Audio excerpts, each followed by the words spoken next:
sommes debout pour le respect de la parole de Dieu.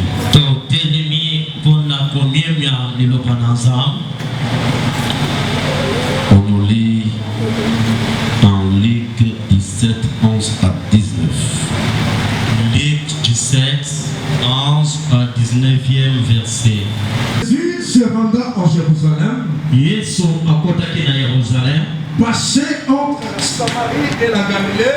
alekaki entre Samarie et la Galilée. Comme il entrait dans un village, Lokola bandaki kokota na mboka, il le prévint à sa rencontre. bato ya maladi ya bazomi baye kokotana na ye, Se tenant à distance, batelemaki mosika na ye, ils élevèrent la voix et dirent: batongoli mingongo na bango mpe balobi: Jésus, maître, Yesu molakisi, aie pitié de nous. yokela biso mawa.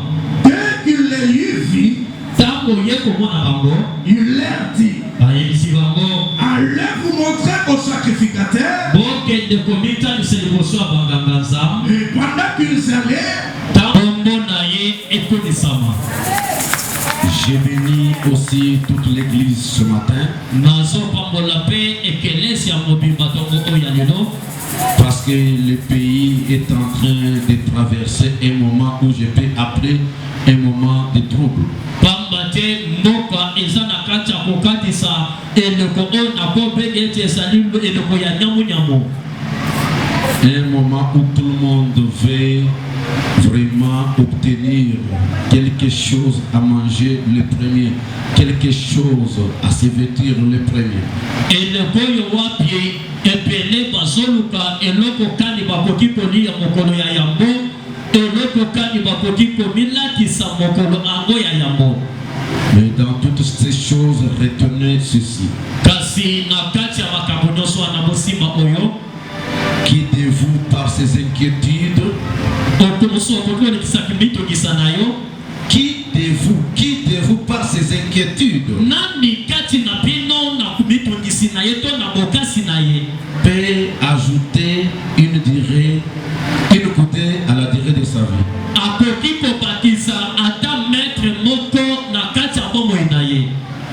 Et qui dira que la chose arrive et que la chose arrive sans que l'Éternel Dieu en soit l'auteur? C'est-à-dire, dans toutes choses, mettons Dieu en première position. Parce que c'est que je peux vous interpeller. Mes yeux ont déjà vu la journée des bonnes années. Il y avait des chèvres, il y avait des poulets, du riz, les haricots, beaucoup de choses préparées pour manger la journée des bonnes années.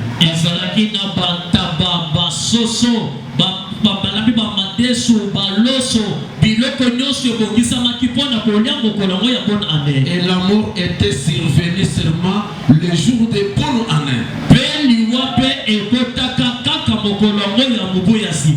Et qui devrait encore avoir soif, avoir faim de manger cela?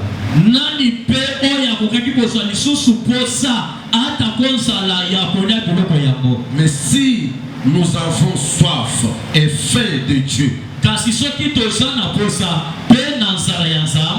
Dieu va nous protéger. Il va nous donner de quoi manger. Il va nous donner de quoi nous revêtir. Alléluia. Gloire soit rendue à Jésus. Maintenant, acclame pour ce grand Jésus.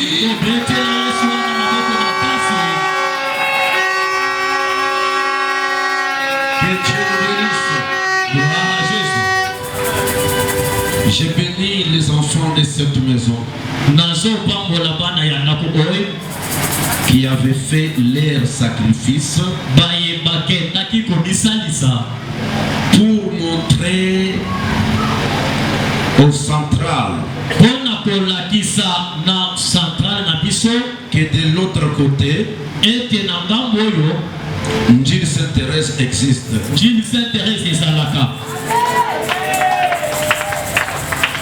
Seulement ceux qui étaient là peuvent acclamer, mais celui qui n'était pas là, il acclame.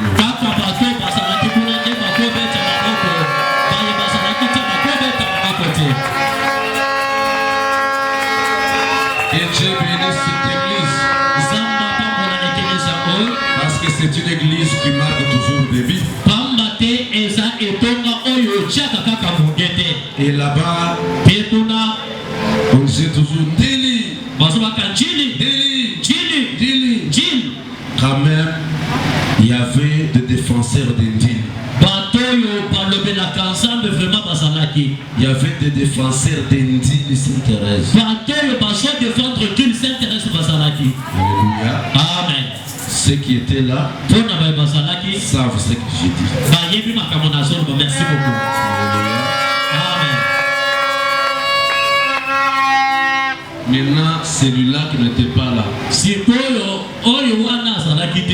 Je croise les deux diacres qui me disent dehors. Comment est le programme pour la veillée du 31? Moi j'ai dit il n'y a pas à la veillée. Nous venons de faire une grande veillée. Oh, les autres n'étaient pas là. Moi j'ai dit est-ce que cela est mon problème? Cela est mon problème. Nous avons déjà fait notre veillée. Mais toi tu n'étais pas là. Est-ce que cela est notre problème? Hein? Donc toi tu avais refusé d'aller là-bas. Et quand on voit maintenant organiser une veillée ici, tu viens ici. J'ai répondu au diacre. Ceux qui n'étaient pas partis là, ils veulent se détacher de là. Et quand on met la veillée ici, ils les respectent.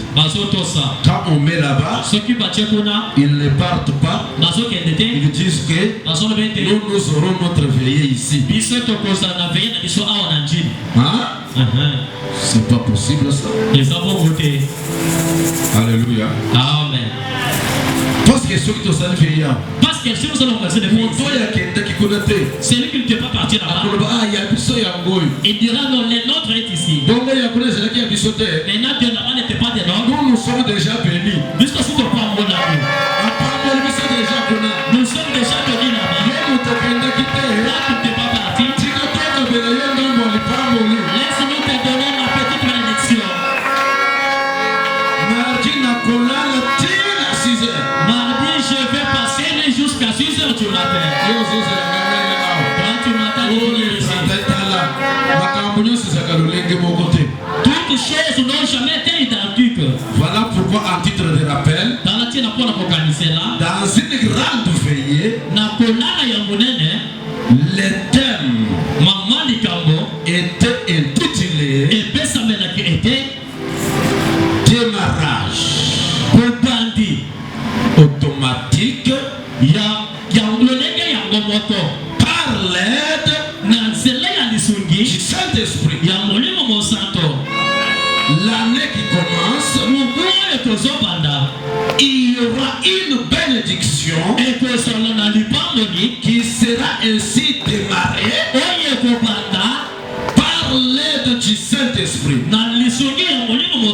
C'est-à-dire, il y aura de l'automatisme. C'est-à-dire, tu ne vas pas forcer des choses. Les choses vont commencer à marcher selon l'ordre suprême du Saint-Esprit. C'est-à-dire quoi? Les ciels ordonnent que la bénédiction puisse te suivre. Et c'est une bénédiction qui ne s'accompagne jamais avec chacun. Alléluia. Nous sommes beaucoup bénis. Et toi aussi tu es béni. Ce matin si tu le crois, que je te bénis sur le Jésus.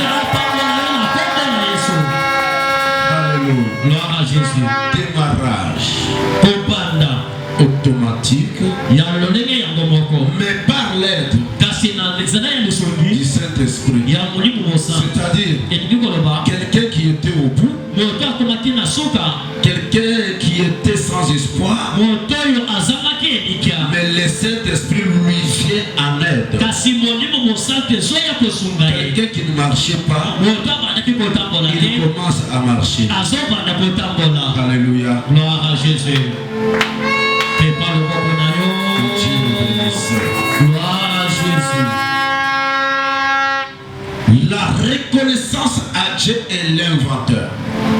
tokanisa bolamu na nzambe mpe kotala lolenge otamboli Un grand homme mama likambo monene du centre de réveil spirituel Gilles Sainte-Thérèse, ya centre de réveil spirituel ya Gilles Sainte Thérèse la grande assemblée Jésus revient bientôt. eyamba ya monene ya yesu azozonga sika Bien-aimé, balingana la reconnaissance à Dieu kokanisa bolamu na nzambe est l'inventeur. mpe komitala lolenge otamboli Je vous ai toujours dit, nayebisaka bino mingi chaque personne moto nyonso doit faire l'inventaire de sa vie. ebongi atala lolenge bomoi na ye etamboli Une société, na kati bisika basalaka mosala un pays, na kati ya mboka une église, na kati ya etonga un commerçant. mosali mobongo Et surtout à la fin de l'année, mpe mingimingi na mubu esuka ya mbula on doit faire l'inventaire ebongi totala lolenge totamboli pour savoir si on a bien travaillé, mpona koyeba eske tosali mosala malamu pour savoir si on a gagné quelque chose. mpona koyeba soki tozwi eloko songolo Et ce qu'on a gagné est de combien? mpe oyo tozwi eza ya moto ya nini Même les pays ata na mboka doivent faire l'inventaire. ebongi esala mo inventaire na yango Après 5 ans de mandat, ce président actuel, nsima ya mibu mitano ya mokambi ya mboka ya sika oyo qu'est-ce qui s'est fait nini esalami après le deuxième mandat? nsima ya manda ya mibale Qu'est-ce qui s'est fait? nini esalami Et si on fait l'inventaire, e soki totali yango on doit arranger, tokobongisa on doit réparer les tokobongisa erreurs du passé.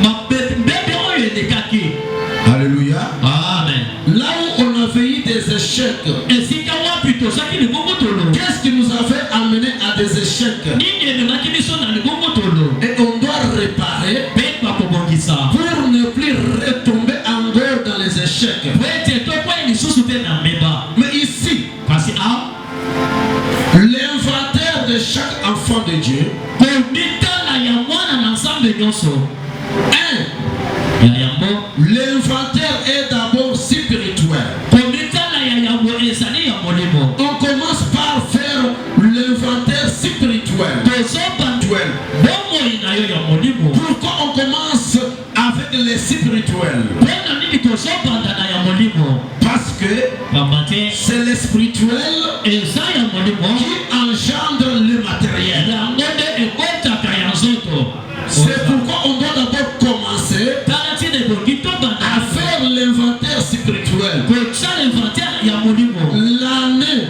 mula va se terminer après 3 jours, si je ne m'abuse pas. ezokende kosila na mikolo misato soki na mosali Mais te pendant toute l'année, kasi na kati ya mibu mobima spirituellement, na molimo na qualité, na qualité. je grandis ou je n'ai pas grandi.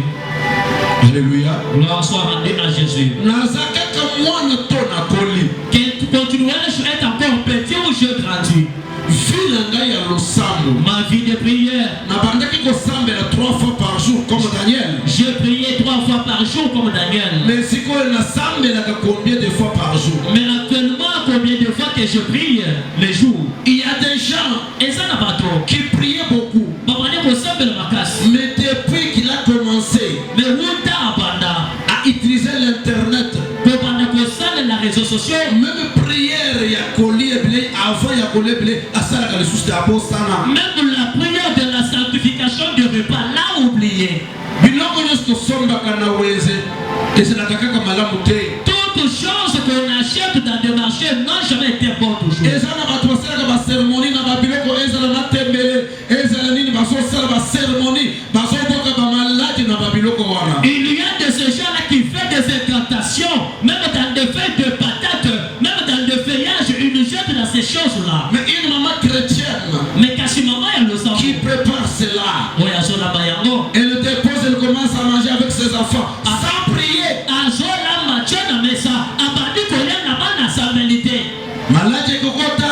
La maladie doit pénétrer. Pour n'aller parce que au sambe l'a quitté. Pourquoi? Parce que tu n'avais pas prié. Or la Bible dit, Oh, bien sûr, le bas. tout est sanctifié Yo se bonisami. par la parole Non, c'est là y a le bas. et la prière. Non, c'est là y a le bas. C'est-à-dire, on on doit faire une prière pour ça le sambo. accompagnée de la parole de Dieu. Et zola ndisama na le bas nzambe. Parce que ce qui fait la force de la prière, c'est la parole de Dieu. C'est pourquoi tout est sanctifié par la parole et la prière. Mais on doit faire maintenant l'inventaire. La parole, dans la parole, la colis, j'ai grandi ou bien la zakaka moine. donc j'ai continué d'être enfant. La vie à l'osamo. Dans la vie de prière, La colis, je suis grandi pour la zakaka moine. donc j'ai continué d'être La enfant. vie à sanctification. Dans la vie de sanctification, La colis, j'ai grandi pour la zakaka moine. donc je suis encore petit. Pour ne persévérer dans l'église, Pour persévérer dans mon église, inventaire. l'inventeur, Il y a des gens les anabato, qui sont des chrétiens seulement le dimanche. bazapa Kristo kaka mokolo moyenga. Mais prière il y a semaine oyo. Mais la prière de la semaine ci, Et c'est la banane. c'est préparé pour qui? Alléluia. Gloire à Jésus. Mukristo kaka ya dimanche. Un chrétien de dimanche, Mais année sili l'année se termine. avant tout ça inventaire matériel. Avant de passer à l'inventaire matériel Et avant tout ça aussi inventaire financier. et avant de passer à l'inventaire financier, Est-ce que Otali, spirituellement Namolimo, tu as quelque chose? Osanelo, Même pour Nakolala, même pour dormir, Motakolongo na téléphone, la personne enlève le téléphone. à Salembi, Il est déjà fatigué, à Tchaki Babiloko de Zolobe ya salala ya sutukinato. avait mis des choses en train de parler, il se couche, il ne se réveille que le matin. Mibandu kibazolo katango nyoso. Mais quand le sorcier ensorcelle à tout moment, La reconnaissance à Dieu est l'inventaire. pour kanisa bola munazambe pe kotala lengo tamboli. Bible Zoloba, La Bible dit na Luc 17, 11 à 19, dans l'évangile selon Luc chapitre 17 verset 11 à 19, ezalaki na bato oyo babandaki kobela, il y avait des gens qui étaient malades, babandaki kobela maladie ya maba. avaient la maladie de lèpre. Maladie ya maba La maladie de lèpre, ezali maladie oyo soki moto azali na yango, c'est cette maladie, si la personne est contaminée de ça, maladie wana ezolia yo moke moke lentement et sûrement vers la mort. cette maladie-là commence à te détruire petit à petit et cela t'amène même à la mort. Misapi ya makolo ezolia maliama. Même les doigts de la jambe ou de pied commencent à être consumés. Suki ezoya rouge, pembe rouge, ezolongwa. Même des chevelures qui commencent à devenir rougeâtres et blanches ou gris. Et puis c'est une maladie contagieuse. Pe ezali bokono oyo ekangama to mosusu. Soki ozala yango, Si tu en as, impérativement mbala moko, bako isoler yo. tu seras isolé. Po ozala bisika bato bazate. Afin que tu sois là où les gens ne sont pas habités. Mais tango tozotanga Biblia, Mais lorsque nous faisons la lecture de la Bible, tozali komona ke bato oyo zomi nous voyons le Dieu le précis bakendaki kosala amitié sont allés se faire amitié. ya baninga zomi Ensemble en 10. kaka ya maladi ya maba. Seulement les 10 sont contaminés de la maladie de lèpre. Babenganaki bango na kati ya ville. Ils étaient renvoyés de la ville. Bazalaki kofanda libanda ya ville. Ils habitaient hors la ville. Mais Kasi, chance ya bato oyo, heureusement pour ces gens ici, malgré maladie na bango, quelle que soit rejeté. Mais va comprendre que Mais ils sont allés comprendre ils ont appris que Yesu oyo azoleka le Jésus ce qui passe, azali mulakisi c'est un enseignant. bayokani Ils se sont esengeli tobelela mutu oyo Ils se sont décidés d'appeler ce monsieur. mutu oyo alimbisa biso. Que cet homme nous pardonne nos Et péchés. je me pose la question, est-ce que maladie ya mabawana Est-ce que la lèpre, bazwaki yango à cause ya masumu na bango? ils étaient contaminés à cause de leurs péchés? Po maladie ya mabe kozo mutu songolo pakala. Parce que la lèpre peut contaminer quelqu'un ou l'autre. Mais bango basalaki masumu te po maladie wana ezwa bango. Mais ces gens-là n'avaient pas péché pour être contaminés. Mais bolimbisi oyo bazosenga na Yesu, Mais le pardon donc de demander à Jésus, c'est parce que mutu oyo azwi maladie oyo, parce que c'est celui qui a cette maladie. il doit être appelé impie. Et pour qu'il m'appelle un moutou yabindo, Akovanda bisika ya bato te, il n'habitera pas au milieu aza des mutu gens. oyo akokontamine bato mosusu malade. C'est quelqu'un qui peut contaminer d'autres personnes. Yango bazoyebisa Yesu, À cela, ils disent à Jésus, Jésus, Yesu, Maître, mon ici, aie pitié de nous. yoke la bisomawa. Bible ezali koloba, La Bible dit, Yesu tango yoki bango, Jésus ayant entendu le Dieu de paix, amoni pe bango, il les a aussi vus. ayebisi bango, Il leur dit, bokende allez-y, komilakisa vous montrez epai ya basacrificateur. au devant de sacrificateurs. Or basacrificateur Or, le sacrificateur, nde bango babenganaki bango à cause ya maladi wana na kati ya ville. ce sont eux qui les avaient renvoyés à cause de cette maladie dans la ville. Et par là je bénis les 10 lépreux, Pena wana so pambo na bandeko maladi ya mabasomi. parce qu'ils avaient la foi. Parce que bazalaki na kontuma. Et la foi Pe kontuma. ne marche pas avec trop d'explications. Etambolaka te na kolobaloba ebele. La foi Kontuma. ne marche pas avec des doutes. Etambolaka na tembe te. La foi Kontuma. ne marche pas avec l'hésitation. Etambolaka te na kotia tembe. Tango Yesu azotinda bango, Lorsque Jésus les a envoyés, bokende komilakisa epai ya basacrificateur. allez-y vous présenter devant les sacrificateurs. Bazalaki na ta Ils avaient le temps ya kopanda koexplike Yesu. de commencer à expliquer à Jésus. Maître, Voilà qu'ici, bisika ozotinda biso, là où tu nous envoies, tokende komilakisa pour aller se montrer, babengani biso c'est que là nous sommes à cause rencontrés. kaka ya maladi oyo. C'est seulement à cause de cette maladie. Parce que babikaki nanu te. Parce qu'on n'était pas guéri. Lero Yesu azoyebisa bango, Lorsque Jésus a tokende dit, komilakisa epai ya allez-y basacrificateur. vous montrons au Bazalaki sacrificateur. nanu na maladi. Ils étaient encore Il fallait malades. pas expliquer na Il Yesu. fallait expliquer à Jésus. Biso na maladi Mais oyo. nous avec cette maladie, Tokoma pembeni ya basacrificateur lolenge nini. comment pouvons-nous arriver là des Po sacrificateurs? bango babengani biso à cause ya maladi Parce oyo. que c'est ceux qui nous ont renvoyés à cause de cette Mais maladie. bango baobéir Ils nous ont obéi na parole ya Jésus. seulement la parole de Jésus. Na kokende En allant, bakomi na katikati ya nzela, ils sont avant cours de base retrouve ke bango nyonso babekani. Ils se sont retrouvés que tous étaient guéris. Nde nayebisaki église, C'est par là que j'ai dit à l'église. Jésus Yesu ne guérit pas par la magie, apikisaka na solokate. mais Jésus Kasi Yesu guérit au moyen de sa parole. azopikisa na nzela liloba na ye. Il a dit seulement sa parole. Alobi kaka na liloba na ye. Ôtez les prêts. Na batamata Allez vous montrer au sacrificateur. okende komite sikoso banganga Et sa. tango bango bakosi, Et lorsqu'ils sont au pays, bazokende, ils sont partis bakomi na nzela, en cours de route. bango nyonso babiki. Ils tous étaient guéris. Nde place problème ezali. C'est là où il y a le problème. Tango babiki, Lorsqu'ils étaient guéris, bazalaki so. ils étaient 10. 9 basepeli, Les 9 étaient contents. j'imagine, Nazo Bamsa, babandaki kopina. ils ont commencé à danser. Lelo nakomona mwasi na ngai. Aujourd'hui, je veux voir Lelo mes nakomona enfants. bana na Je ngai. veux voir mes Ah, enfants. mutu wana Oh, Yesu. c'est comme la Ya Jésus. Joseph na Marie. Enfant de Joseph et Marie. Abikisi biso. Certainement nous a guéris. Ah, c'est Tango bon. na losambo tosali, C'est à la fois que nous avons formulé à distance. à distance. Écoutez, Yoka. j'ouvre une parenthèse. Nazo Fongo la Moyebi. Quand tu fais la prière, Tango Zosan Losam, attends aux ânes à distance. même si tu es à distance,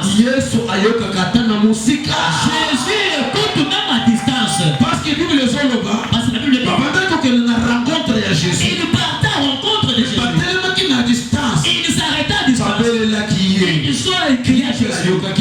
Jésus les avait écoutés. Et ils avaient vu. C'est par là qu'il a donné l'ordre. Allez vous présenter devant le sacrificateur. Ils sont partis en train de se réjouir avec guérison. Ça, c'est un grand enseignement pour l'église. Il y a beaucoup des enfants de Dieu Et ceux qui n'ont pas d'ensemble de bébé, qui viennent à l'église, mais mais qui se contentent seulement avec la guérison, avec les matériels, avec des bénédictions. Bien que nous avons prêché à l'église de la malédiction à la bénédiction, mais c'est même Dieu qui t'enlève de la malédiction à la bénédiction. Ce n'est pas fini. Il te réserve encore des grandes choses que tu n'as jamais vues. Certainement. Alléluia. Gloire à Jésus. Parce que beaucoup des enfants de Dieu, ils viennent à l'église quand ils ont la souffrance, quand il a une maladie, quand il ne met pas au monde, quand il est chômeur, dès qu'il a le travail, il va avoir beaucoup d'amis pour venir à l'église. J'ai trop de préoccupations. Pendant ce temps, je travaille beaucoup. Alors la Bible dit, c'est lui qui a beaucoup d'amis, il les a pour sa perte. Alléluia. Amen. Les neuf étaient partis. Moko Azoki. Un peu de retour. A sali inventaire avant Yakozo. A fait l'inventaire avant de retourner. Anubi, il a dit, Ngaï Nazalaki chassé de la ville. À cause de la maladie où il parle de sacrificateur. À cause de cette maladie par les sacrificateurs. Maintenant, cet homme m'a dit seulement, va te montrer à ce gens-là. Ce qui m'a guéri, ce n'est pas ce gens-là. Mais, Kasi, c'est seulement la parole de Jésus qu'il a prononcée. Comment il range sur les gens pour aller leur montrer la guérison. Et celui qui m'a sauvé là, je ne suis pas allé lui rendre grâce. Je ne suis pas allé l'adorer. Je ne suis pas allé lui présenter ma reconnaissance. Alléluia. Amen. Peut-on dire qu'il avait désobéi à l'ordre de Jésus? Parce que Jésus avait Parce que Jésus avait dit, allez vous montrer au sacrificateur. Mais lui a dit, avant de se présenter chez le sacrificateur, d'abord toi Jésus. Je n'ai jamais rencontré quelqu'un qui prononce seulement une parole. Et ma maladie ne peut terminer. Je dois retourner. Et fait des retours devant Jésus. Quand il s'est approché de Jésus, c'est cela que la chose que Jésus entendait. Lorsque il est arrivé chez Jésus, la personne a commencé à glorifier. C'est jeté au pied de Jésus. Et il glorifie Dieu. Jésus pose cette question. Tous les Dieu le prient. Ne sont-ils pas guéris? Pourquoi? C'est trouvé que le seul ici. Et d'ailleurs c'est un étranger. Il n'est pas de mon pays. C'est seulement lui qui a discerné. Je lui me faut faire l'inventaire. Et je retourne à Jésus pour lui rendre grâce. Mais les neuf, où sont-ils partis? C'est la venue.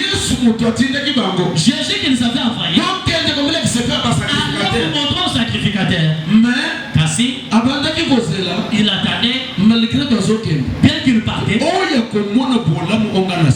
Mais celui qui verra la beauté que que je lui ai fait n'ira pas. Sans que azonga et pananga. N'ira pas avant qu'il revienne chez moi.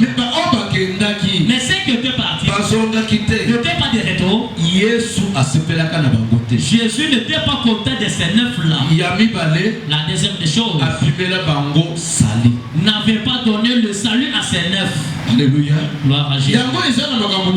C'est pourquoi il y a certaines choses pour les recevoir. C'est seulement dans des sacrifices. Certaines choses pour les recevoir, c'est seulement lorsque toi tu te déplaces. C'est seulement lorsque toi tu fais le retour. C'est seulement lorsque toi tu reviens. Parce que c'est lui. Lorsque cet homme était de retour, Jésus lui a dit, seulement la seule personne. D'ailleurs, c'est un étranger. C'est lui qui est revenu pour rendre gloire à Dieu. Où sont partis les 9? Tous les 10 ne sont-ils pas guéris? Où sont partis les 9? Logiquement parlant, nous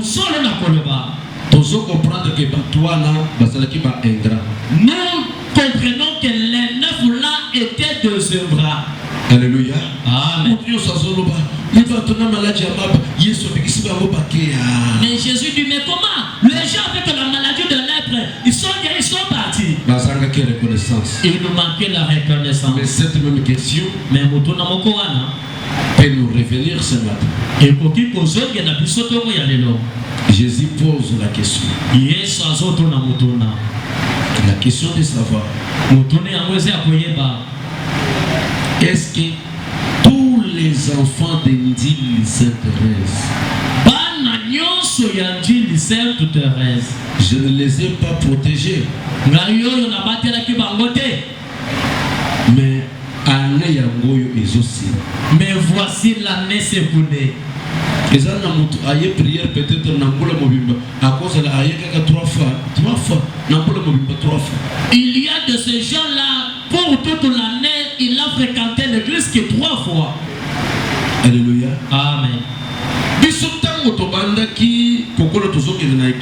Nous, lorsqu'on grandissait, on fréquentait l'église. Ceux qui celui qui s'absentait dans l'église et puis peut-être aux qui dans voyage, au comment n'est-ce que au perdre le lokomoko et puis au monique est-ce que na cause na niveau moko na ba obazawana au monique que yo tikali na sim. Si tu t'absentes pour ne pas aller à l'église ou si ça arrive que non, tu es dans le village, tu vas en voyage plutôt, tu vas comprendre qu'est-ce que j'ai perdu quelque chose, peut-être même en mesure de ceux qui ont fréquenté l'église, toutefois que je manque à l'église.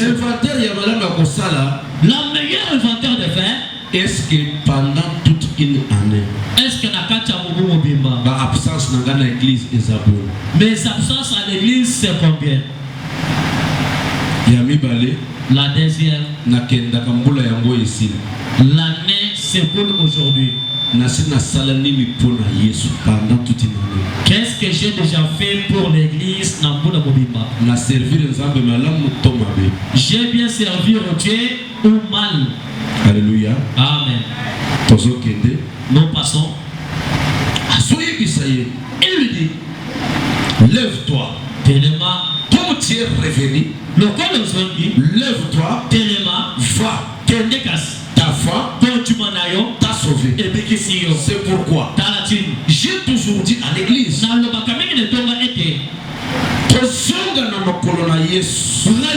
au pied de Jésus, c'est la foi. Et ça continue. Merci beaucoup. Parce que tant qu'il est à revenir, parce que lorsque le monsieur était de retour, adorer Jésus, il a adoré Jésus. À cause de reconnaître bienfait à Jésus. À cause de reconnaître le bienfait de Jésus. Jésus voit la foi. Yes, on a qui continue. Et l'eau que c'est le moteur pour Azonga. Ah, que c'est capable cet homme de retour. Azana continue que abiki ya solo na lilobananga. Il a la faculté guéri à cause de ma parole. Mutuya konjima. Un homme de foi. Celui qui connaît qu'il vit pour Jésus, la vie qu'il a, c'est la vie de Jésus. Il doit revenir au pied de Jésus. Et Jésus. Il adore Jésus. Il élève Jésus. Il loue Jésus. Alléluia. Jésus est tout pour nous. Mais tu verras la personne. Comme nous rendons dans de bonnes années ici. Beaucoup de garçons bakangi ba téléphone ba changer ba sim pour la circonstance.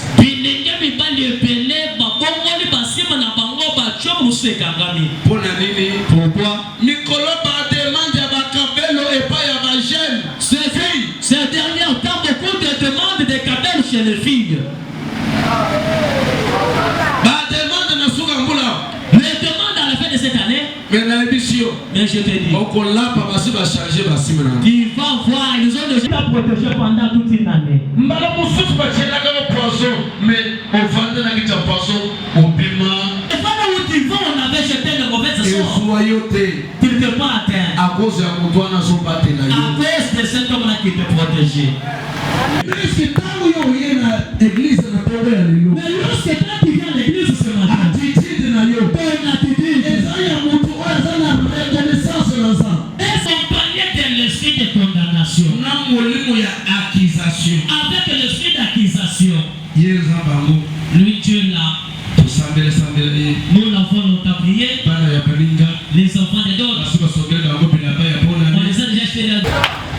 Alléluia. Gloire à Jésus. D'ailleurs, et je vous informe, le 1er janvier, moi je suis toujours rendu au boulot. Que celui qui l'a manqué aussi l'a manqué pour la gloire du Seigneur. Alléluia. Amen. Concours au bien de ceux qui aiment Dieu. Nyonso ekimbelaka na oyo nzamba ndenge. Ata nazali bilamba bonne année. Mais nazui muti basalisi na ndonge nazoli na pesi nzambe merci na lobi ya modèle eza bomo oyo pesi nga. Lorsque je peux me retrouver le 1er janvier, même si je rencontre des kilitarouchettes mélangées avec des fournisseurs, je vais en manger. Il y a beaucoup de gens qui ouvrent des portes. Porte de Satan contre la ndako na bango. À cause de la seule journée de bonne année. Kaka likolo ya mokolo moko ya bonne année. Pourquoi? Bonne année. Bambula nyonso. Tous les années. Yo sommes là la bonne année. Quand tu m'achètes pas les vêtements, croise les bras. Les gens qui se tiennent même au cœur pour ne pas se parler. Les vêtements de bonne année. Et puis, na zoomé na bakoi, ba famille na lubia, tala plein na bangal. Beaucoup d'églises. Tout le monde na bango. Et je suis en train de se réjouir. Beaucoup de gens là, mais au sein de l'assemblée de mercredi, demandent aux voisins si était où. Merci. Mais ce qui te colline, tu fêter le bon baptiste. Je vais prendre même un. Est-ce que Mongo c'est un péché Mongo? Est-ce que je prends seulement? Ah ouais. Na bonne année. Le premier. Bonne abisso église. Action de grâce. Fanda nanda kuna yo. Reste dans ta maison. Chan misiki ya nzambe na cassette na yo. De payer le loyer pour organiser le festival. On vient de lui demander. Les noms nazo yo ba français amen. Ils vont zo tebe. Amen. Amen. Donc parce que c'est que bon atako. On vient demander l'argent de loyer. What déjà qui monte dans mabe. Ça c'est le mauvais cœur. What est ça soit? Ça c'est le mauvais cœur. Quand on est dans la salle d'anniversaire ya mwana nanga. C'est moi toujours pour l'anniversaire de l'enfant. C'est pas que me demande l'argent de loyer. C'est son travail, il se nourrit de son argent là. Et quand tu refuses pour lui donner l'argent, t'organises. Amen. Et puis ma fête à moi c'est combien par an et pas binon. Et combien de fêtes que vous en faites par an chez vous? Essayez un peu de mettre ton argent là, de fête des enfants là dans une banque. Et puis, et à partir d'aujourd'hui, je n'ai pas pitié de vous.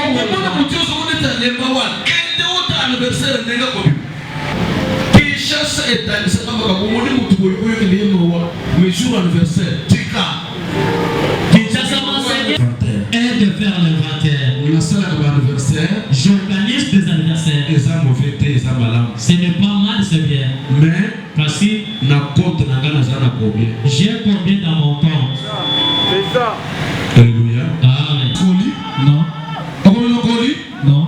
Mais moto ya za na mayele oyo asalaka inventaire azoli emu nzamba koyesi manu bato bazoli yesu aye kosala multiplication fourmi soki mbula ezobetela te akokende alokoti babiloko ayake nango ake kobombaka etusu asobo lere mbula ekobanda kobeta biloko ezateli afandi kuna asasana provision azolia misere biso tokolana bakresere kape nazalaka kresere na ntango wana to okozongongo lelo ovanda tozali na eloko te kaka lelo ozwi $100 akotia nanu nzembo bato mosusu yo kozala informe moto nazwi mbongo kaka apartir ya misika soki kaka $100 wana 2 jours esila lelo na chaîne apide ya bakiti wana ateki yango kresere epuis ntango azosala wana azoli ezoloba kamwa bande ya muchanga wana muchanga eza bagrafio ezaka na jama wana etikali wana omoni kakatanga banda kobuka wana banda komona yango yango eza mwaka mpe boye omoni yango ata ndenge toza boye eza kaka mosala wana yo osalaka osukela wana te zala na esprit ya créativité c'est-à-dire osalaka mosala mosusu bafutaka yo banda mpe kosalaka mwa activité mosusu chata motu chata mwasi chata mwa na baluba balobaka mosala ezalaka lokola singama tembele olinga te okomona kaka moto mosusu ayeboye asepeli na yo te asala effort ke mosala na yo ebebe nzambe na ngai nabanda kopesa ti mosala ebebe babanda kofuta yo te ozalaka nde mayele te. Alléluia. Amen. Parce que vous savez mosala ekosila yo lelo mais soki obombaki bambongo obandi kosala mombongo or na plan ya nzambe abongisi apambola yo makasi a partir ya mombongo koleka na mbongo ya mosala. Amen. eza na bato bafutaka ye peut-être $500 mosusu $1000 mosusu $1500 par exemple mosusu $2000 mais oyo bafutaka 2001 je vous dis akoki kolobana na wara west africain ya zandu te west africain oyo aza mokolo mboko oyo te aute pa na bango mais atekaka na zana yo bazofuta $2000 par mois yo olobaka yo oleki na mboko. Alléluia. Amen. C'est-à-dire tomona kaka oyo osalaka wana ke te nyonso te. Amen. Amen. Tomesana kaka na vie ya kozala esika moko te. Alléluia. Amen.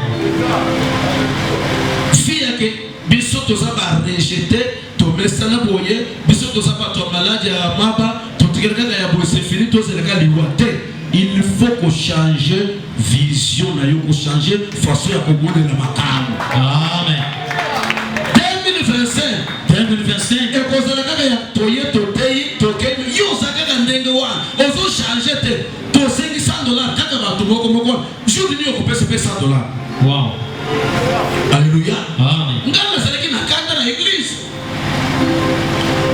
bato bazopesa basa mais ngana sana mutima kopesa na zopesa kaka baptiste mukulini ngape na kopesa sana bana sana ngape nasuko kopesa basa faut pas ngana pesa basa oyo ezalaki kati na nga wana nzambe asalaki nabanda kosala nini kopesa basa mais livi osofanda omoni ke oyo oza wana obongi nango rien ne peut changer dans ta vie mpona kokende kosilisa yango toza na 2 Rois chapitre 7 du premier verset tozokita 2 Rois chapitre 7 verset 1er nous descendons. On a kofanda na porte ya Samarie. Ces gens-là étaient aussi hors de la ville, étaient à la porte de Samarie. Asala likelemba. De faire restour. Likelemba ya kolia bana o bango baboti. Restour de manger les enfants qu'ils ont mis au monde. Et par là j'ouvre une parenthèse. Quand tu blagues pour prier là, quand on se la porte de Samarie, il y a même ta maman qui t'a enfanté. Et c'est le moment où il y a ton père biologique. Oh ya soko na likelemba. Sacrifier yo. Il faut prier parce que c'est biblique. Toi, okopesa mwana na yo. Tu donneras ton enfant. Toi pour mailler ton lamba. Nous allons te préparer. Toi lié. Nous allons manger l'enfant. bakosila lorsque ton enfant va terminer, tokoya kobomo yanga nous allons tuer mon enfant. tokoliye peye Nous aussi la manger. chana loboko likolo Lève de haut ta main. loba wana likelemba ezakaka ya bango Wana likele mesa kaka ya mango. ngai nabotama te Nabotama te. mpo naliamaka Pona lia maka. likelemba na bango Likele mana bango. kaka ndenge olobi wana Seulement tel qui a déclaré. zamba batela yo Que Dieu te protège. yoka nano mama moboti ya mwana Écoutez d'abord la maman qui a donné naissance. oyo akoyoka douleur d'enfantement L'enfant qui peut écouter la douleur d'enfantement. azontima Elle accepte kosala likelemba de s'associer mpo alia mwana na ye pour bouffer son enfant. mpo oyo azoba Parce que c'est la femme folle. akei kozwa mwana na ye Est allée prendre son enfant. apesi babomi bali ye Elle a donné au nom Dieu, on a mangé l'enfant.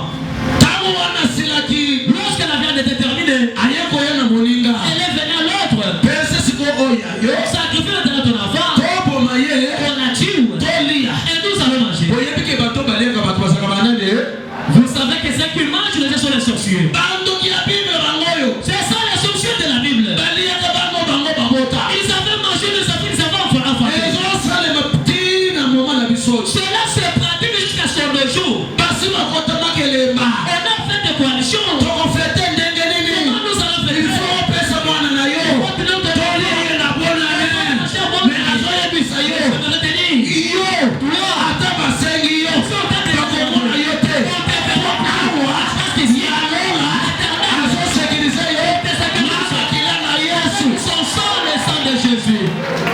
bazoreklame yo On te réclame. pesa mwana na yo Donne tes enfants. tofete na ye na Nous allons bonane faire avec lui. tolie ye na bonane tosana eloko kolie na bonane te Manger le premier. me nzambe alola Le Dieu du ciel. azoprotege yo Il te protège. oyo alieki mwana moninga Celle qui avait mangé l'enfant de l'autre. ntango baye kosenga oyo aye Lorsqu'on est venu demander son enfant po bali ye lisusu pour sacrifier, akei kobomba ye est allé cacher son enfant. alleluya Gloire à Jésus. yoka Écoute, ata okotaki kindoki même si tu étais à la sorcellerie, olieki deja mosuni ya mwana ya tu bato avais déjà mangé la viande de papa ton enfant. koreklame oyo ya yo Tu réclames ton enfant. kende kobomba ye Va cacher ton enfant. alleluya Gloire à Jésus. tongo ya lelo eza tongo ya kobomba bana C'est une matinée de protection. eza tongo ya kosakrifie bana na biso te On ne peut pas faire nos enfants. yango nazodeklare Quand je déclare, elemba nyonso oyo basala mpona kopesa mibali mpona kopesa bana mpona kopesa basi batongo ya lelo kolia ya bato esali nini esili c'était la famille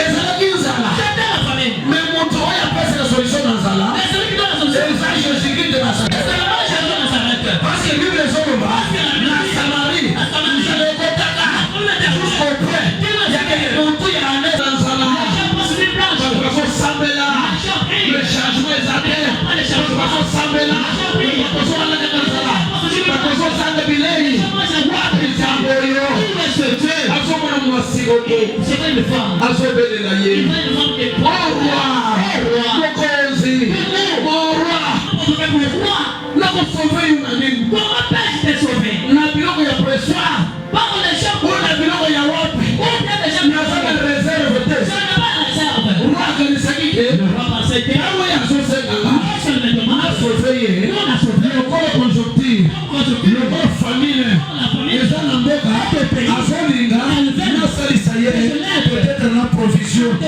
ya biloko ya kolia nga mpe naza na biloko te nga mpe naza na nzala seka kosalisa yo na nini bandeko roi apasolaka bilamba bato baye komona na se ya roi alakisi incapacité yango nazoyebisa bino na mboka na biso kongo ata bango bakoki kokoka te ata bapresa bakoki kokoka te mais y a des hommes de Dieu, y a des serviteurs de Dieu qui peuvent implorer la grâce de Dieu et il y a une solution de ce pays.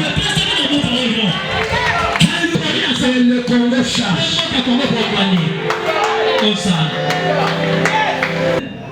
Okalinga kaka bapule okenda na makemba osomba mayonnaise opesa bana bafourchette bana bolia na asalaka te songa na mayonnaise kolanda ngate mpo nga na kozala na ndako na mpona nete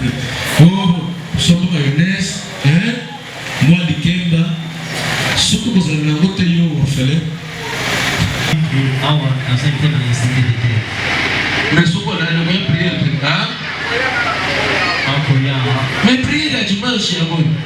Ete ya solo. Ya solo. Ezate. Otanga ka Biblia te.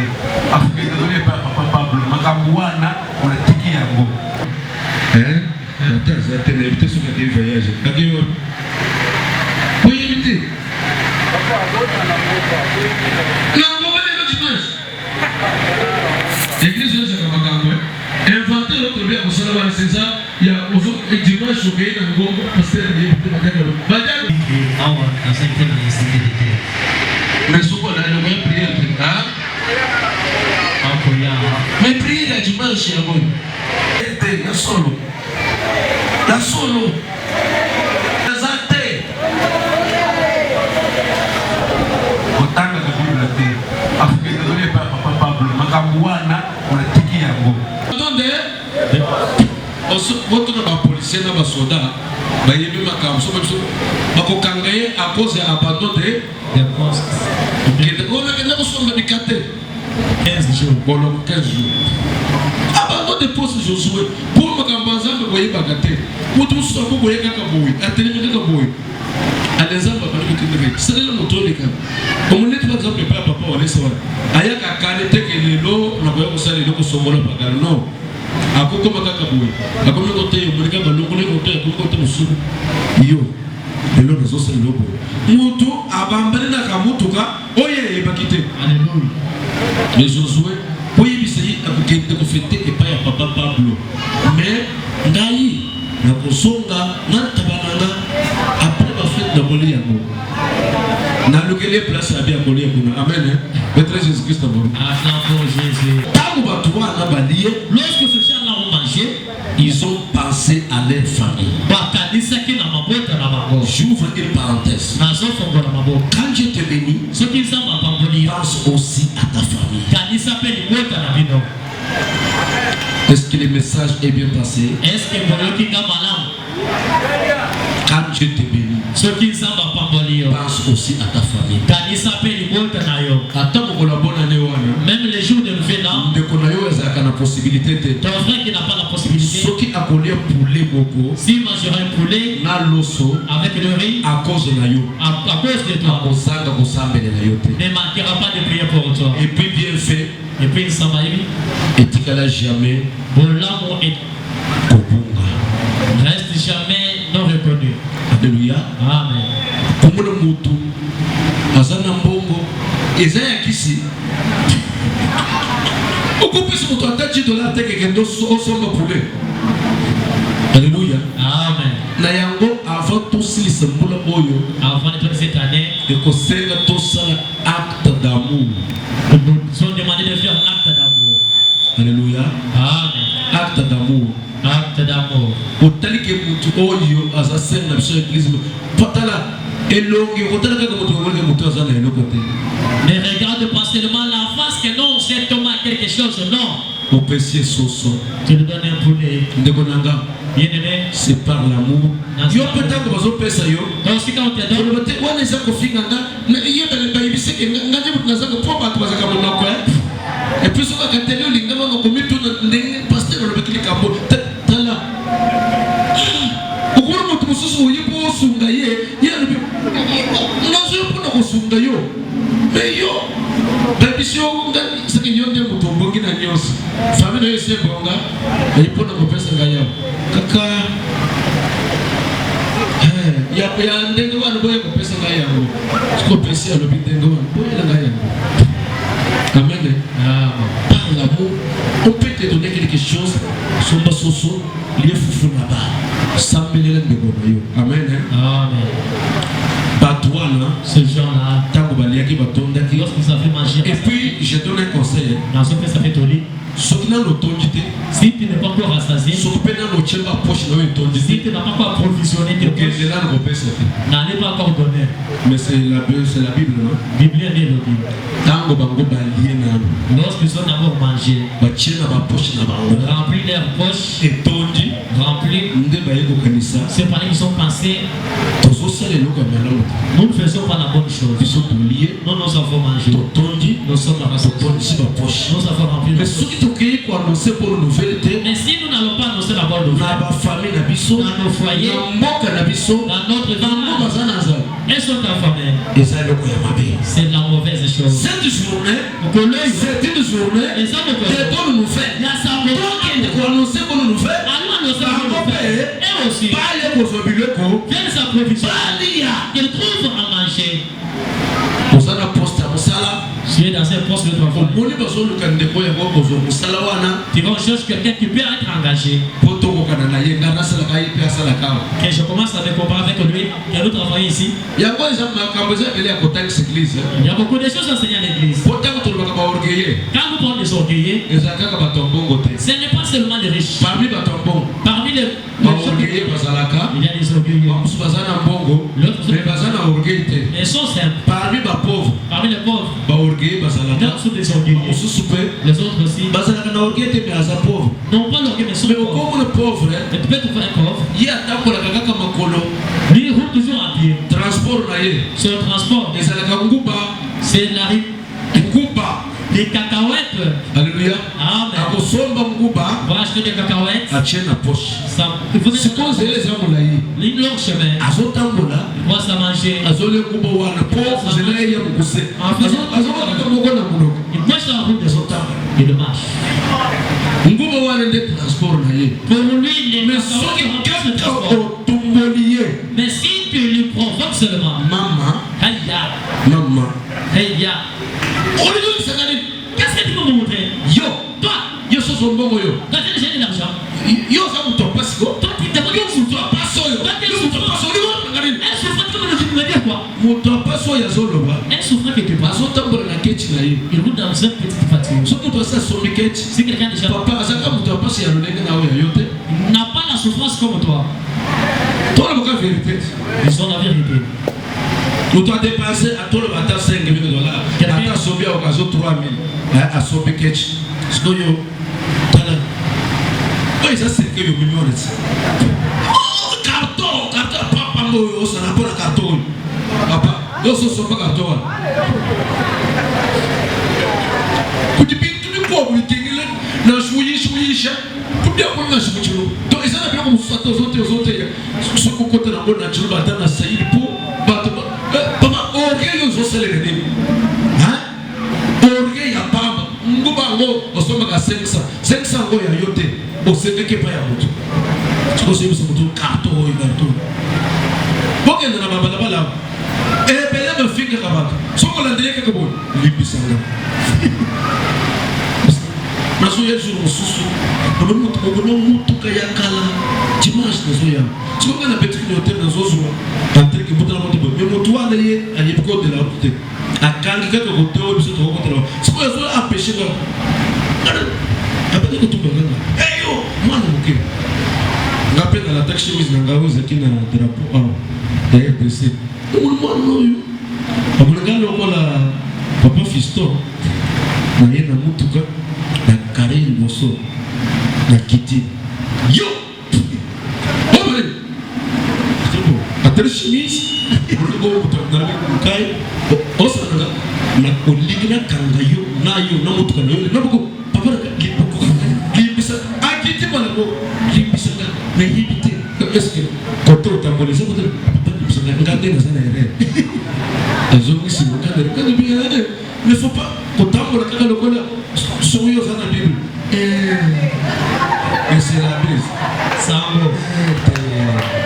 bakobotolo mbongo na sando epai ya bana oyo basalaka wana bakobotolo mpo yo kiyumeleki yo ata oza paster na makambo mosusu ifo kotima amen yo kote nyonso batinda yo neti frère aza wana temana liboso awa frère kozala frère elingi koloba te ezala yuma ezala lâche non Sango. frère Jean na zando bandeko ngai na magasin bakilia batundi ebelisaki kaka baperiode ya décembre motu moko aye azoloba kaka cikolba pembe azoluka biloko wana ebele 14 soki eloko moko ezalaki na 13 dollars sikoyo tokende na motuka mpe eza na mesa awa azobonga ye na yo frère Jean motu oyo aza lokola moyibi moningo moko bisina pour moto on dirait salangao ayibanga période moko boye mais il faut na ko teba le ngata bitoso pesa na tumi bali frère Jean nande ko musoza ki wana mona moto amsalo boke de na moto boso simba bilo bobo cédé bilo kaka pesa ko mbongo après le pesa bilo bo cédé ye ata empaté oyo ya boyo ok moto akeye kuna azongi na bakolo susu to photo bakisi je peux te faire confiance dans frère Jean na mwana wa to bakisi bakeye bakomi kaka kuna moyibo na boule siko abandi ko jouer na esprit na bango atindi mwana liboso ya moke wana yo kende baba kisemi bale wana komi na bango active à Jean a bebo c'est na a siko ya ke kuna so san transolo na mwana masimoko asoteka wana Aisha mona ya place na ye yo kende sala na moto wana balobi ko tikele ye pate yo ke ko tikele chipate ngene jipa déjà zala yo ko ka baso solo atiki jipa ndika wana kei ba bengisha oya liboso ba bisi yo pe ko zala na $5 Jean yaka ke do yo bisi balobi est-ce que aso so 13 est-ce que problème est discussion après ezali souci ya yo ja tiki biloko akei ngana fatu wana na bako no mko kama msoi petit no bi boya wote mutokozo o atinga nazo mibele mstopa o zayuma bayibi na kaka mo shawo yako zambe yuma shawo zayum bayibi bino bakuta batwana te yo fati ozo sereskoyo ndenge pasteur ayibo atana ko kabelo no ko peso $100 mais no ko pese $10,000 na peso te amen mais 10,000 au cause wango dans une année on ko sala musala alléluia nazalaka na ko bango ni kanda na bino hein supporter l'éternel nazalaka na kanda na bino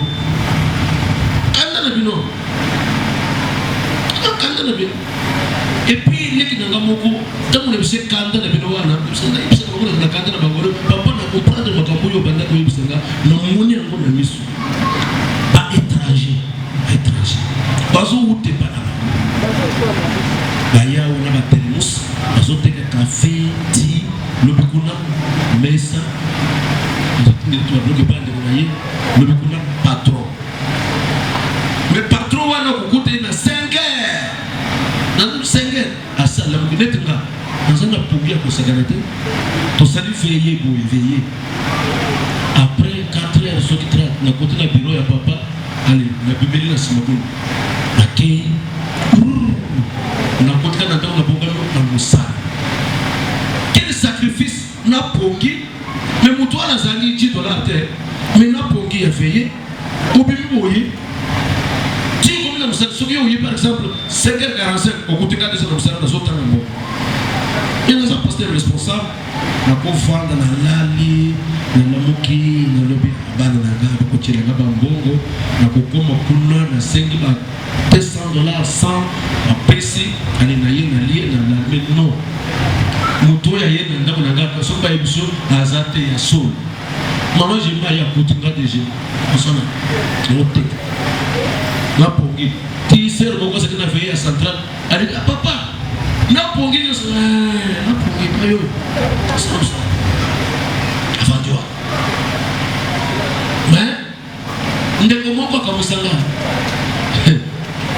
oh akompe pasteur bat mususu bamonika ka tulokola nga interprète ya pasteur Walesa oh nazoteka na santo et oui ça m'a me zakaka yake nasoya kupondre pona yo bokso franda munene koteka na santo zali sou mais je vous informe pasteur kama mbachunzi na mosne mamadoka bakota zandwa basoya kotala ngana makazena bakristo kama mbachunzi azuki do bafuna kingwa kama mbachunzi basoya na santo bokoleka muto ayeboti na makazena kapa koti baba batus bokoye ko pesa le bote wa mais mutuana yeso ko yaka na zoteka na santo na ipe serviteur moko de res mémoire akufa akuti mwasi na ye baketeka na mama rosa bazoteka na zikita alobi vraiment wani za kukitisanga mwasi lokolo masanga o te na lingi biloko wana te alongola ye regarde biso mama Rose yo salaka ngambo na autorisé salaka sikoyo jour moko ntango azobela bandi korapele ye omoni baerere osalaka papa ezaki erere ya solo soki nzambe abikisinga antuka foto bandokosala mwasa bandokosala na pesu ya bandokosala retard ezomona ntango oza na makasi ya salaka tala bato ya maladi ya maba 10 bakei kosala mosala malgré maladi ya maba bakei kotravaille mais yo ata kote 2025 toteya otala tokote etime po pambolama kende koluka na église munene boye po tofuta ata loyer ya sala kaka bato moko na quelque tête mais yo mosala osala kaka ya kotonga bao bazopesa wana bamilakisaka balingaka toyeba bango bongo yo okoyeba biso nga nazopesa de 100 fo oyebanga amen soki nga napesi 100 okoyebanga epuis na ye okovéhicule message lelo pasteur apesi 100 lelo pasteur apesi 200 lelo tel apesi boye okovéhicule message nanga alléluia yo mpe linga bavéhicule message na yo zala mpe servant zala serviteur mokolo nini okopesa nzambe $100 100 alléluia balobi cette journée c'est une journée de bonnes nouvelles. Et salut le premier samedi. Qui a annoncé? Soit annoncé. Roi lobby. Le roi dit. Toi na bakoza ba piéger biso. Ces gens-là ne sont pas. Qui ko bata ponta ko tokokende. Sont allés se casser comme ça pour côté. Les abons côté roi. Ce n'est pas ça. Les pas aboli. C'est la bénédiction. Alléluia. Amen. Les bakei. Lorsqu'ils étaient partis.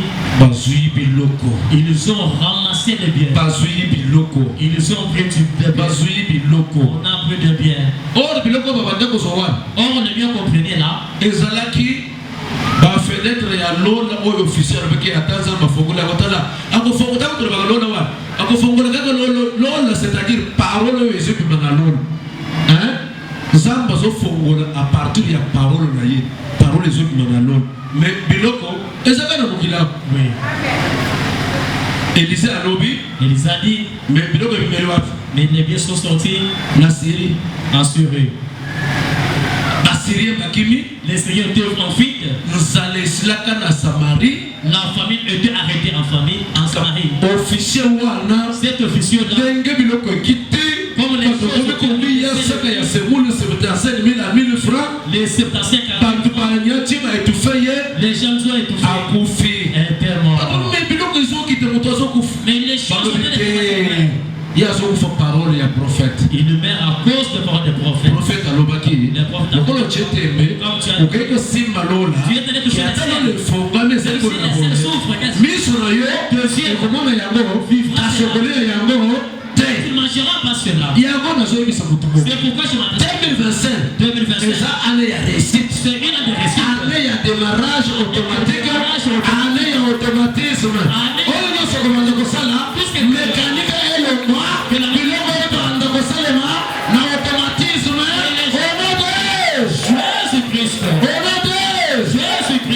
Mais c'est ça. On force les sous sur le côté. On ne force pas encore les choses. Mariage au quota. Le mariage que tu as. Pour avoir le dépôt au quota. Kaka ma fille. Seulement des. Il y a les lois en va changer. Mariage na yona. Et le mariage à Kimia. Ça mariage de paix. Somme na mariage mususu. J'ai déjà vu entre mariage. Ndeko ya mwasa ko kikole fufu na ndako wana te. La femme ne peut pas manger à la maison. Si les frères de la femme arrivent, le mari sortira. Qui est celui-ci? J'ai déjà dit que cette personne fréquente chez moi. Bien aimé. Laisse les gens venir. Laisse les gens manger. Ce que les gens mangent, c'est ce qu'ils produisent. Donc ce qui vient manger. Enlève de mauvaises choses. Passe l'autre venant pour manger. Il commence à jongler. Toutes ces choses. Mais maintenant, j'aimerais poser la question. Dans tout ce que vous avez ici, toi tu as combien? Qu'est-ce qu'il y a? Votre caisse à part. ya kotinda te pas de biso. C'est que tu épargnes pour envoyer chez nous là-bas. Na mwana mwasi moko ndenge wana alakape ko sambela au na église. J'ai vu une femme pareille était venue au supprimer ici. Obaneza kana biloko ebele mbongo ebele bazala ki véhiculer tout kana balinga bazala kana ba mituka bazotambola bien et tout. Mbande ko na yeba besier conseil. Bazana biloko yo zana nini? Azomba dollar ya mobali apesa ba grand frère. Mobali yebite. Le mobali lobi ndongo nanga soki ekeyonga na yebite ekusila kaka nyonso. Ye koto ya sa izuka mbongo bela pesi après abomili bala kanisi kokende kosala mbongo. Côté akei ba grand frère ba détourner mbongo. Koyo ndongo nanga ambongo ya to dépenser ki to kopesa ateka babilamba tilelo lupango ata ya $300 azana ngota kemba na mutu ya zo peso ba conseil na be ovandi na libala bien oliaka bien pour ba famille belé le loyo et comment moi ça na caisse comme bala ebaka te soki ndako eziki mbongo wana eziki bongo pamba mobali pesa kana kesi boko tala liwa ezala boko kufu boye mbongo etikali batu batikali ko souffrir soka ndeyo otiki mbongo problème c'est ya kosala mutuyu azana molimo na nzambe bazofanda mbongo tozanango ata oyo masina ngazanango onga nazolo ya biso nyonso na bana na biso mais pekisite tokosunga famille amen tokosunga famille ya bamwasi tokosunga famille ya bamobali mais yebanda te yake yo lingo monelaka epa bino pesa kebele epa biso pesa kabuke kebanga na sa chef amen et puis dans za mobali moko na bali yo soki bozala ki basi 4 epa na bino bongo mi bali mususu na pesa kate yo lingi nyonso kaka moko na bando kosala charge nyonso epa kanga moko tala boss charger ba nouvelle na bino te kaye moko wana abanda kaka eloko nyonso epa na bino kaka yete baboti bino bele epa kosala ndambo mususu ba mususu basala nini c'est ça yo linga tangisa baleki na yo nyonso kaka ye matangi pa na bino kaka ye. Alléluia. Est-ce que vous pouvez mettre Jésus-Christ dans vos mains? Acclamons pour Jésus. Automatique. Par le Saint-Esprit. Ngaipe. Yangai nyusu. Ele bandaki ko tambola te. Nazo démarrer yango. Ngai moko te. Mais par l'aide. Nali sungi. Ya molimo monsanto. 2025.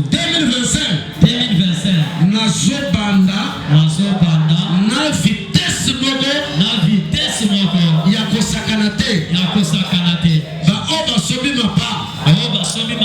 Mapa mura no silite. Nazo bala. 2025. Nazo sala.